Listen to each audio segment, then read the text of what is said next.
இந்த பிரபஞ்சம் நம்ம கண்களுக்கு அமைதியாக நிலைத்திருக்கிற மாதிரி தெரிந்தாலும் உண்மையில் அது ஒவ்வொரு நொடியும் விரிவடைந்து கொண்டே இருக்கிறது. நட்சத்திரங்கள், கேலக்சிகள், விண்மீன் கூட்டங்கள் அனைத்தும் ஒருவரை ஒருவர் விட்டு விலகிச் செல்கின்றன. இது இன்று அறிவியல் உலகம் உறுதி செய்த ஒரு பெரிய உண்மை.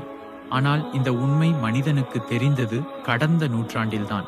அதற்கு முன்பு மனிதன் வானம் எப்போதும் ஒரே மாதிரிதான் இருக்கிறது என்று நினைத்தான். ஆனால் நவீன விண்வெளி ஆய்வுகள் காட்டியது என்னவென்றால், இந்த பிரபஞ்சம் ஒரு குறிப்பிட்ட எல்லைக்குள் அடங்கி நிற்காமல் தொடர்ந்து பெரிதாகிக் கொண்டே இருக்கிறது. இந்த அதிசயமான உண்மையை 20ஆம் நூற்றாண்டில் விஞ்ஞானி எட்வின் ஹபிள் முதன்முதலாக நிரூபித்தார். அவர் விண்வெளியிலிருந்து வரும் ஒளியின் மாற்றத்தை கவனித்து அனைத்து கேலக்சிகளும் நம்மை விட்டு விலகிச் செல்கின்றன என்பதை கண்டுபிடித்தார். இதன் மூலம் முழு பிரபஞ்சமே விரிகிறது என்பது தெளிவாகியது. இதை அடிப்படையாக கொண்டுதான் இன்று எக்ஸ்பேண்டிங் யூனிவர்ஸ் தியரி உருவானது.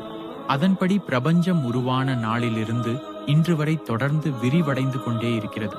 இந்த அறிவியல் கண்டுபிடிப்புக்கு முன்பே 1400 ஆண்டுகளுக்கு முன் குர்ஆன் இந்த உண்மையை மிக தெளிவாக சொல்லியிருப்பது மனிதனை வியப்பில் ஆழ்த்துகிறது. குர்ஆனில் அல்லாஹ் வானத்தை நாம் வலிமையுடன் உருவாக்கினோம், மேலும் நிச்சயமாக நாம் அதை விரிவாக்கிக் கொண்டே இருக்கிறோம் என்று கூறுகிறான். இதில் பயன்படுத்தப்பட்ட சொல் தொடர்ச்சியான செயலை குறிக்கிறது. அதாவது வானம் ஒரு முறை உருவாக்கப்பட்டது மட்டுமல்ல, அது இன்னும் விரிகிறது, எதிர்காலத்திலும் விரியும் என்ற அர்த்தம் இதில் அடங்கியுள்ளது. இந்த வசனம் பிரபஞ்சம் நிலைத்தது அல்ல, அது டைனாமிக்காக மாறிக்கொண்டே இருக்கும் ஒன்றாக இருப்பதை தெளிவாக உணர்த்துகிறது. அதிசயம் என்னவென்றால், அந்த காலத்தில் மனிதனிடம் எந்தவித தொலைநோக்கி கருவிகளும் இல்லை, விண்வெளி ஆய்வுகளும் இல்லை, அறிவியல் வளர்ச்சியும் இல்லை.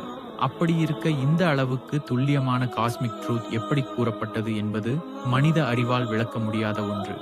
இதுவே குர்ஆன் மனிதனால் எழுதப்பட்ட புத்தகம் அல்ல, பிரபஞ்சத்தை படைத்த இறைவனின் அறிவிலிருந்து வந்த வார்த்தை என்பதற்கான ஒரு வலுவான சான்றாக இருக்கிறது. இதோடு மட்டுமல்லாமல் பிரபஞ்சத்தின் ஆரம்பம் பற்றியும் குர்ஆன் ஒரு ஆழமான உண்மையை முன்பே கூறியுள்ளது. இன்று அறிவியல் சொல்வது என்னவென்றால், பிரபஞ்சம் ஒரே ஒரு மிகச் சிறிய புள்ளியில் இருந்து மிகப்பெரிய வெடிப்புடன் பரவியது என்பது பிக் பேங் தியரி. ஆனால் குர்ஆன் வானங்களும் பூமியும் ஒன்றாக இணைந்திருந்தன, பின்னர் நாம் அவற்றை பிரித்தோம் என்று கூறுகிறது. இந்த வசனம் பிரபஞ்சம் ஒரே மாஸ் ஆக இருந்து பின்னர் பிரிக்கப்பட்டது என்ற அறிவியல் கருத்தோடு முழுமையாக பொருந்துகிறது. இது மனித அறிவு வளர்ந்த பின்பு கண்டுபிடிக்கப்பட்ட உண்மை என்றாலும் குர்ஆன் அதை நூற்றாண்டுகளுக்கு முன்பே சொல்லியுள்ளது. பிரபஞ்சம் எப்படி விரிகிறது என்பதை எளிதாக புரிந்து கொள்ள ஒரு உதாரணம் பார்க்கலாம். ஒரு பலூனை எடுத்துக்கொண்டு அதில் சிறு புள்ளிகளை வரைந்து ஊதினால் பலூன் பெரிதாகும் போது அந்த புள்ளிகள் அனைத்தும் ஒருவரை ஒருவர் விட்டு விலகிச் செல்லும். எந்த புள்ளியும் மையமாக இருப்பதில்லை, ஆனால் எல்லாம் ஒரே நேரத்தில் தூரம் போகும். இதே மாதிரியே நம் பிரபஞ்சமும் செயல்படுகிறது. ஒவ்வொரு கேலக்சியும் தனித்தனியாக நகர்வது போல தோன்றினாலும் உண்மையில் முழு பிரபஞ்சமே விரிந்து கொண்டிருக்கிறது. இந்த அளவுக்கு சரியான கட்டுப்பாட்டுடன் ஒழுங்கோடு அளவில்லாத வேகத்தில் விரியும் இந்த யூனிவர்ஸை மனிதனால் நடத்த முடியுமா என்று சிந்தித்தால் அதற்கான பதில் தெளிவாக இல்லை என்பதே. இதற்கு பின்னால் ஒரு சுப்ரீம் இன்டெலிஜென்ஸ், எல்லாம் அறிந்த படைத்தவன் இருக்க வேண்டும் என்பதே நியாயமான முடிவு. இஸ்லாம் அந்த படைத்தவனை அல்லாஹ் என்று அறிவிக்கிறது. குர்ஆன் அந்த படைத்தவனின் வழிகாட்டல் புத்தகம் என்பதால் தான் காலம் செல்ல செல்ல அறிவியல் கண்டுபிடிப்புகள் அதன் வசனங்களை உறுதிப்படுத்திக் கொண்டே செல்கின்றன. இதனால் குர்ஆன் ஒரு அறிவியல் பாட புத்தகம் அல்ல என்றாலும் அதில் சொல்லப்படும் உண்மைகள் மனித அறிவை தாண்டிய அறிவிலிருந்து வந்தவை என்பது தெளிவாகிறது. மனிதன் எவ்வளவு முன்னேறினாலும் அவன் இன்று கண்டுபிடிப்பது பல உண்மைகள் குர்ஆனில் ஏற்கனவே சொல்லப்பட்டிருப்பதை பார்க்கும்போது இந்த புத்தகம் சாதாரணமானது அல்ல என்பதை உணர முடிகிறது. இவ்வாறு பிரபஞ்சத்தின் விரிவாக்கம், அதன் ஆரம்பம், அதன் ஒழுங்கு ஆகிய அனைத்தும் குர்ஆனில் கூறப்பட்ட உண்மைகளோடு பொருந்தி வருவது ஒரு பெரிய அடையாளமாகும்.